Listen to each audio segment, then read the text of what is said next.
It's so funny when you said that thing about a lawyer in high school. I was like, yeah, that happened to me too. I had no Yeah, reason to think, yeah, I'm going to go be a lawyer. I know. I know. but It's I, but, funny. but, but it Our occurred high to school me. dreams came true. Welcome to the Texas Lawyer Podcast, where we share stories from those who choose to practice law in the great state of Texas. I'm your host, Cheryl McGirr, and today we're sitting down with Tanya Ochoa. Tanya is an attorney here in the Central Texas area, as well as being a skilled mahjong player. She is happy to be at home with her husband and her beloved dog, Henry, who, despite her best efforts, is still not fully trained. So thanks for coming and joining us today, Tanya. Welcome to the show. Thank you for having me. So tell us a little bit about yourself and your life before practicing law. Yeah, absolutely. So I graduated from college. I grew up in Houston and I went to the University of Houston for undergrad. I was a marketing major. I really loved fashion. I was completely into fashion, wanted to be a buyer in corporate retail. That was my dream. I thought I was going to be sitting front row at the fashion shows and picking out what the store was going to buy. And it's not like that at all. It's very much a numbers game. But I eventually got into that world of corporate retail and I really enjoyed it. I ended up moving to California for 5 years and worked there. And then I moved back to Texas. I missed my mom. My mom lived in Houston. She's been in Houston her whole life. And so I came back and there wasn't as much of a market for that area. But I ended up finding a job at a company called Garden Ridge, and I worked there and I was one of the buyers, and I would basically pick products to replenish in stores. And while I was working there, I was friends with the cleaning lady, Maria. And one time Maria came up to me and she had an issue. And her issue was that she had not been paid for the services she had rendered to our company. So our company would hire, we would outsource that work. And so she would work for that third party. And I quickly figured out that what these people do is they hire people, they have very little overhead, and they collect on any kind of money for services rendered, and then they just shut down overnight. And they know that the people who work for them have limited resources, they have questionable status, they don't feel comfortable going forward. But she trusted me. And so she came to me and she asked me, what do I do in this situation? And I didn't know. I wasn't a lawyer. I was just a buyer. But I was so incensed at what happened to her that I called up my college boyfriend. And Frank, he was an attorney. He was doing insurance defense. And when you're a non-attorney, you think that attorneys know everything. They know the law and everything, right? So I call him up and I ask him and I tell him about Maria's situation. And he said, that I'm not that type of lawyer, Tanya, but call this, volunteer legal services, or it was some type of organization. And so I gave Maria the information and we just ended up getting a collection on her behalf because there was limited things that we could do.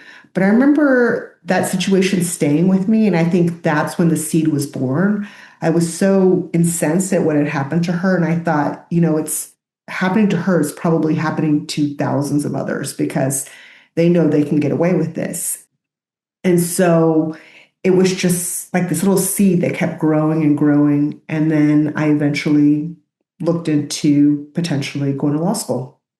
Okay. So was there anything else other than that incident that incited you to flip the switch and actually put in the application or did you just start going one step at a time and seeing this feels right, this feels right? What people have different paths.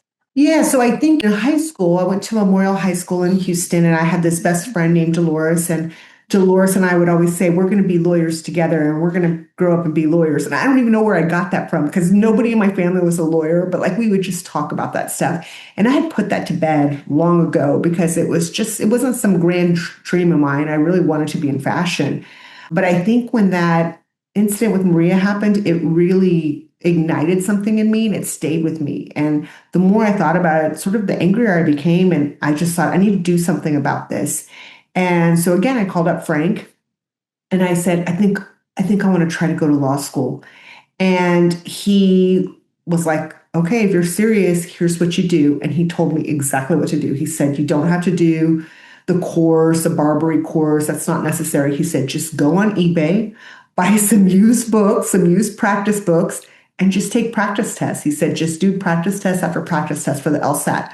So that's what I did. I went, I think it was just a few days later after that Maria incident, and I went and I ordered some books on eBay, and I would work from, 9 to 5. And then from 6 to 9, I would just do practice tests, practice tests. And I did that, I think, for a period of maybe 6 weeks. I don't remember how long it was, but it was just a short period of time, but definitely over a month. And then I signed up for the LSAT. And then I took the LSAT and I did even better than I had on the practice test. And I thought, okay. But to answer your question, Cheryl, it was not I am for sure going to law school, because I knew that I had a job. I was doing well at it. And I thought, I don't know if I'm going to be good at law. So to leave something that I know that I'm good at for something I don't know I'm going to be good at, I didn't know if that really made sense, but I just took it step by step by step. And then before I knew it, I was getting into UT law and I was like, I can't pass this up. And so Yeah. I think writing my personal statement also really helped solidify for me the decision. But again, I did not fully commit in that moment. I was angry enough that I took those initial steps, but every step I took, I think, just showed me that I was headed in the right direction. And then it was like a fast 3 years, and I was happy to go to law school. I think a lot of people went straight from college, maybe took a year or two off. And I had taken significant time off because I think I was 29 when I went to law school. So I was happy to learn and I was excited to learn. And it was overwhelming, of course, but I was really excited to be there. And I think had I gone, straight from college or taken a year or two off, I think I wouldn't have enjoyed it as much. I think it's so interesting because I have a similar story. I had an idea in high school, I think maybe I'll be a lawyer. And nobody in my family was a lawyer. In fact, none had any, only my siblings had, my older siblings had college degrees, but no one else in my family even had college degrees. And so the idea to be a lawyer kind of came and went, but it always stuck with me. And then I entered a different field and did the same thing. I came back and I applied for law school in my late 20s and started at 30. And so I think it's an okay thing to do, to take a little time. I will say that it was so interesting because no one knew that I was 10 years older, basically, than everyone else in law school. I was about 10 years older, 8 to 10 years older. And people would be like, I would have very different perspectives, especially on things that happened in the workplace. Yes. And how things work in the real world with management, with the workers, and a lot of that. They were like, how do you know all this stuff? It's like, well, I've been working for a decade. I've had a real job. I've supported myself. I've lived in an apartment. I've done all these things, and it gives you a different perspective learning these aspects. And I remember sitting in law school going, how does everyone in the world not have to take contracts? How does anybody in business or that does anything around money not take this class so they can understand when they sign a contract, what are you signing? What is supposed to be there? So it's super interesting. I think there's people who go straight through and that's good for them. But for me, having the break was really good as well. Well, when you do that, there's I always call it a cost benefit analysis. What were the costs that you had to pay? Like, what are the things that you had to give up? And what made you decide that, yes, going to UT Law is worth giving up these things? So I think, what I had to give up was my career, right? And income, earning money, like supporting myself.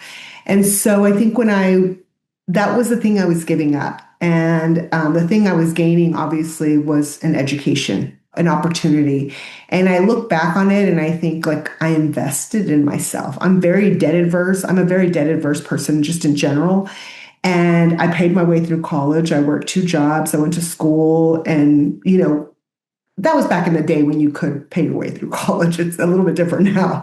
But it was very important to me to come out of undergrad without any debt. And I paid for it all myself. And so it was a big decision, a big financial commitment to invest in myself and go to law school.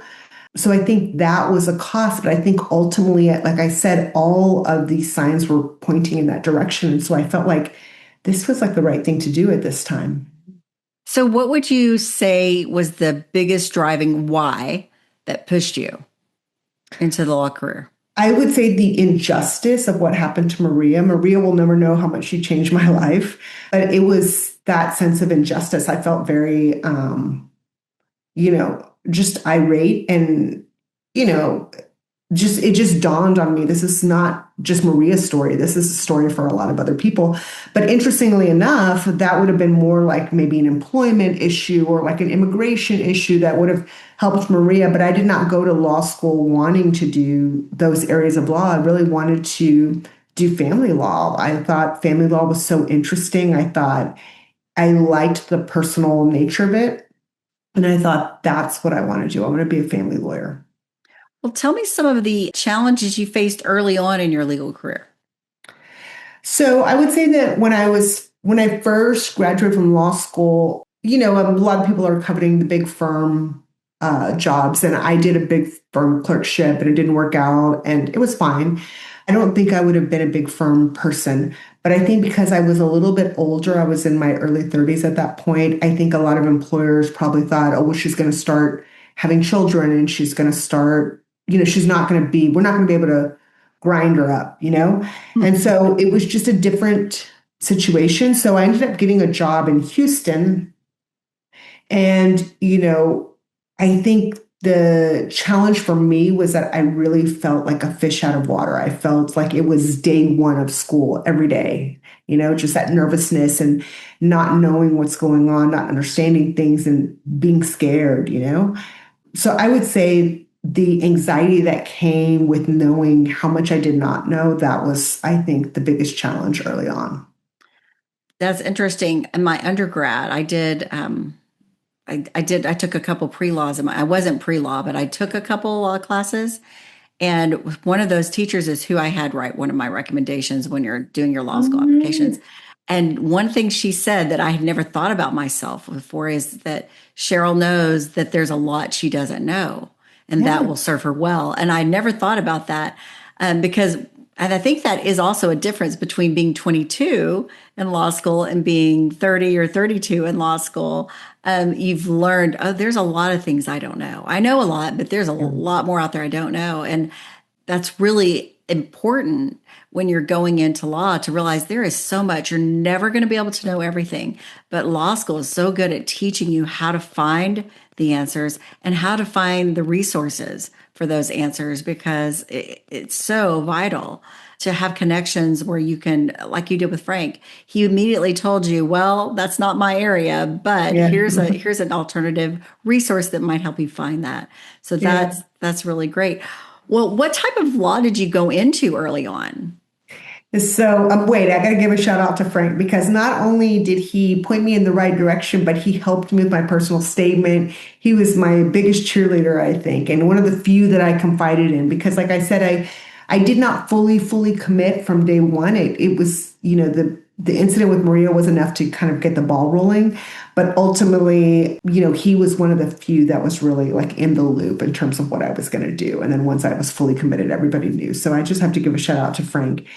But I went into my first legal job. So I clerked doing family law. I worked at a family law boutique firm in Houston and, really prestigious law firm. But I didn't really have anything like super interesting because I was, I was a very small player there. So they gave me very little assignments, but I liked all the attorneys. It was just a labor and I mean, it was a family law firm. And so it was good to kind of see how a boutique firm worked. But I don't really think it was like a hiring opportunity or anything like that. And so when I graduated from law school, I ended up going into labor and employment law. I had clerked at the big firm doing labor and employment law. And so I found a boutique firm in Houston and I worked there for about 2 years. And it was defense side. Of course, it didn't feel great. And it didn't feel like it aligned with why I went to law school to begin with. I went to law school to sort of, help the good guy. And I didn't always feel like I was helping the good guy. And so that, it was The work was interesting, but I wouldn't say that it was a right fit. And so after that, I ended up moving to Austin. That was in Houston. I ended up moving to Austin, and I worked in-house for a friend of mine. He started a company. So it was a startup company. This was right around 2008, 2009. And so I went to go work for him. And I mean, I was like, people don't go in-house until they have like at least 7 years, in the trenches. And he was like, no, you're the one that I want. So I came to work for him, and I worked for him for about 3 years, but I realized like I really am not a transactional attorney. I needed the action. I miss the action. It's not like I really had a lot of action in my first legal job, but I wanted some action. And I would talk to my friends who were in the thick of it at big firms, trial prep, staying up all night, stressed beyond belief. And I remember feeling like envious, like I want some of that. And it's crazy to think now that I would want some of that. I don't want some of that. But back then I was like, I want some, like, I was just like, I want the action. And so after I was there for about 3 years, we entered like a little bit of a slow period. And I asked him if I could go and start doing child protective services again. I had done the children's rights clinic when I was at UT, and I loved it.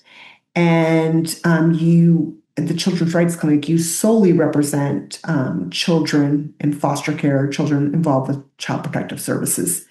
And so I thought I really enjoyed that my last year of law school. And so I was like, let me go and revisit that. So I asked him if he was okay with it. He said yes.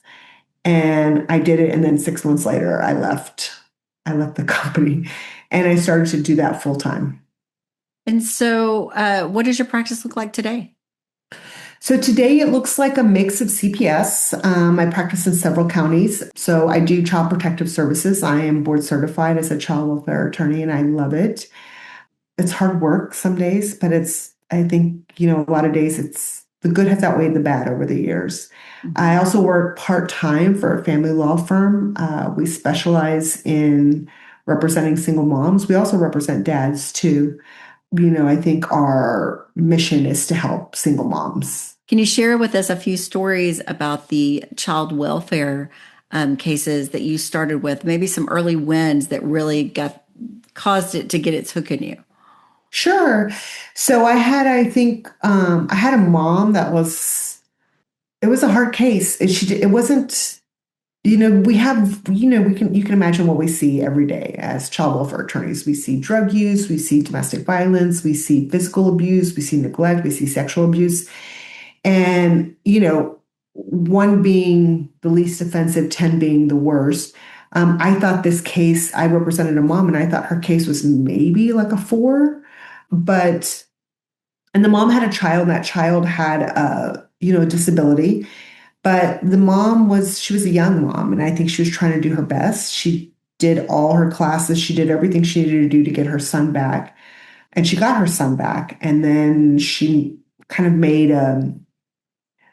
there's a lapse in judgment, and she left her son home alone. And I think at the time, maybe he was 5 or so. He was young. And so they removed him again, and then they moved forward with terminating her rights. They wanted to terminate her rights. And I remember we went in front of Judge Naranjo, and I worked day and night on that case. I was ready. And I lost 8 pounds in 1 month because I was just like, I am ready. I'm going to do this.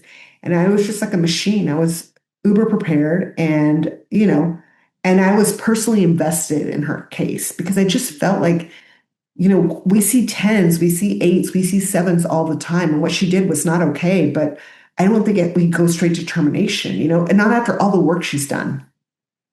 I think now if we were to have our case, we would not treat it the way that we did back then, but the law was different then, and it was, not as parent friendly as it is now.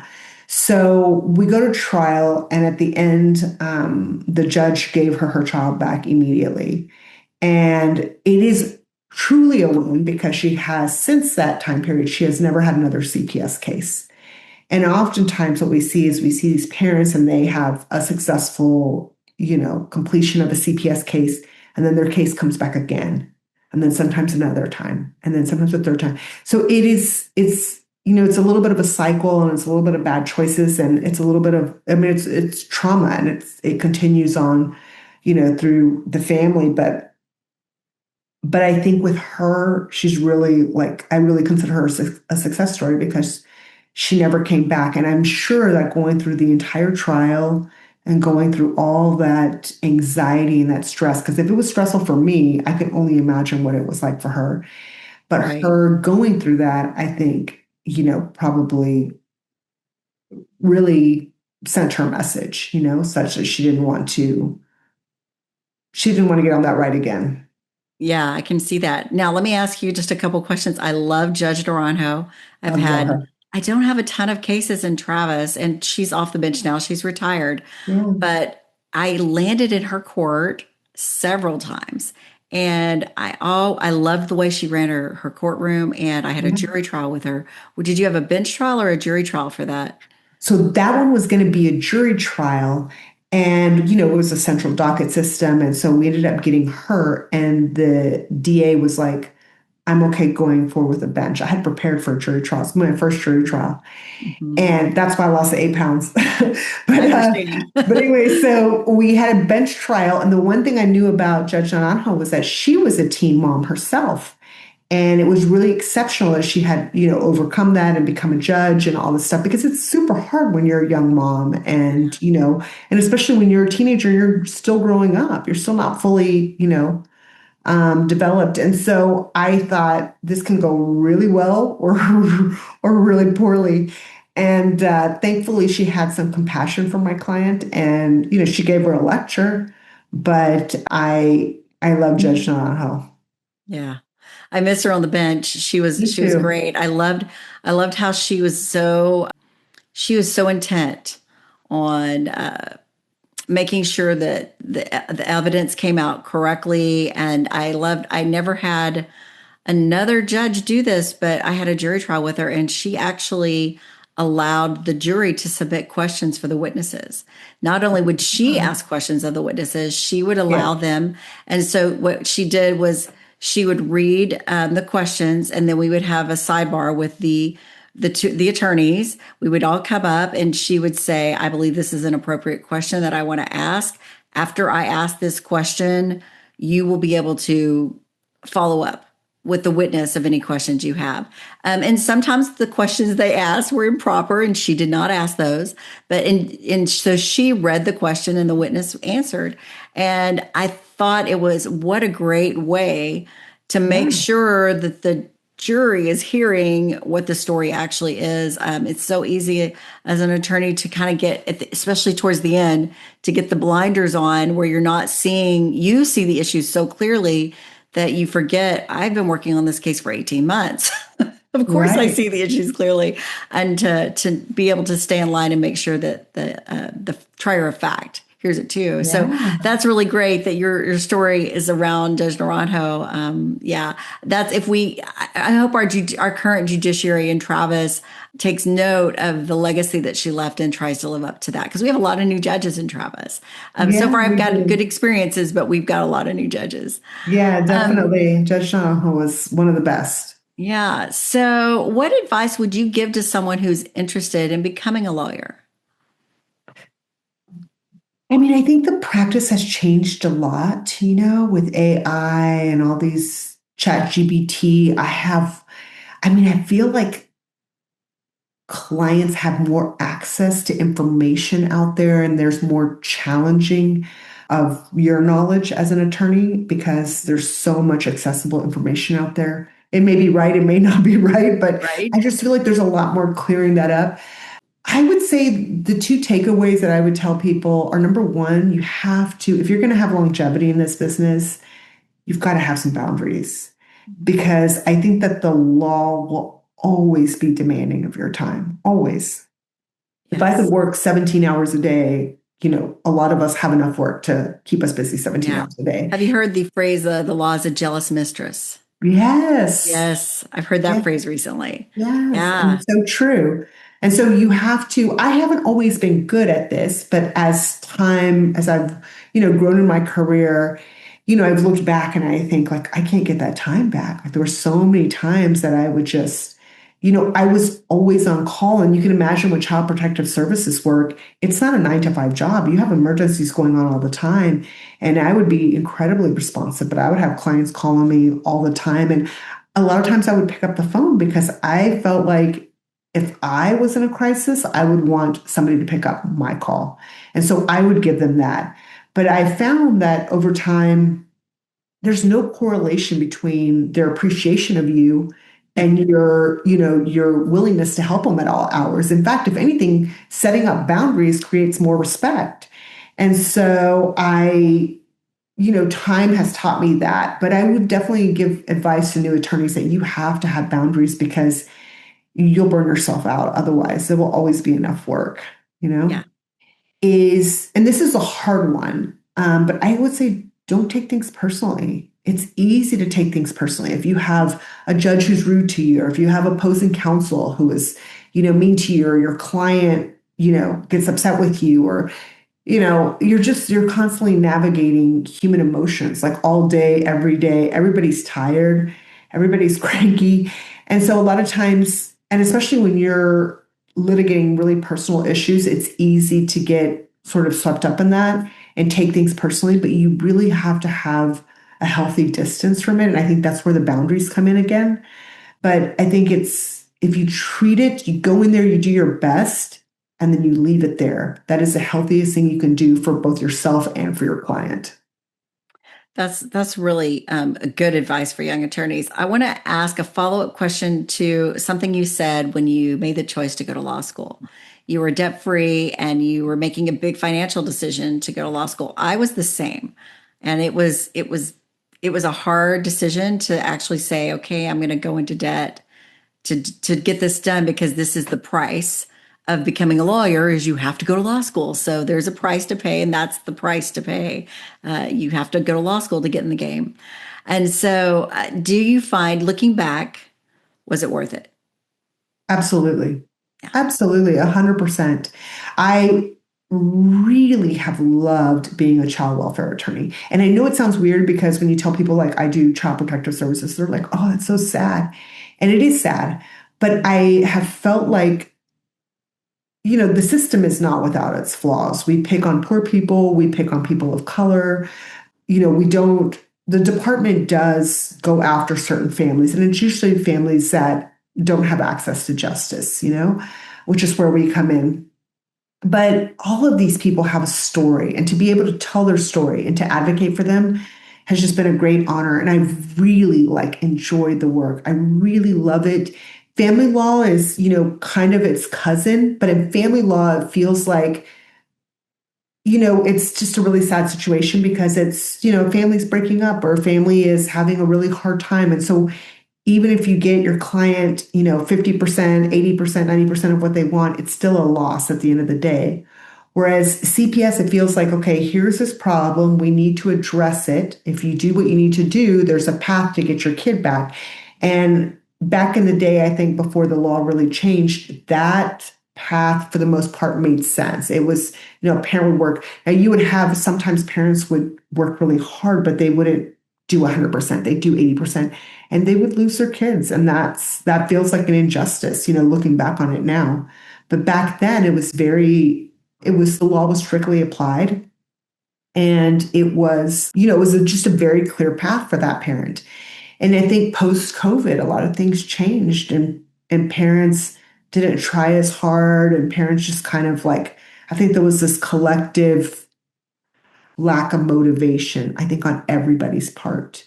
And I just saw it, and then the law started to kind of catch up with that. And now it takes a lot for parents to, I would say, lose their rights. And in Travis, we're very pro-parent. We recognize the fundamental rights that a parent has to their child, to raise their child. And so we really, really try to work very hard with that family to reunify them and to put them together. But it has been, not only have I really enjoyed the work, I have found it interesting, I have found it fulfilling. So from that perspective, absolutely, it was the right call. Let me ask you, are you doing any private work in child protective work and welfare? So I'm doing appointed work. I think, I think a lot of times when you get private work, those parents are few and far between, I think, that because like I said, CPS mainly picks on people who don't have a lot of money. So, I'm not the one getting the private cases, or sometimes you'll get like a grandparent who wants to intervene or things like that. But I haven't really done private work in CPS cases. It's been court appointed. Yeah, I spent some time doing court appointed work early in my career before I really transitioned to more family law. But yeah, it is rewarding. It is definitely heart-wrenching in good and bad ways. And so I can see why you find such fulfillment in that area. Yeah. Well, thank you so much for joining us today on Texas Lawyer Podcast. Tanya, it's been great talking with you, and hearing your passion for child welfare law is really inspiring. And maybe someone will see this podcast and they'll be inspired to get involved and join that area of practice as well. Yeah, thank you for having me. It's been a pleasure, and I look forward to talking to you more. I look forward to talking with you more too in the future. I want to thank Tanya for being here. And with that, the Texas Lawyer Podcast has adjourned for today. If you have a question, let us know in the comments below. Remember to leave a review and subscribe, and share us with your friends. Thanks for joining us. Bye-bye. Thank you.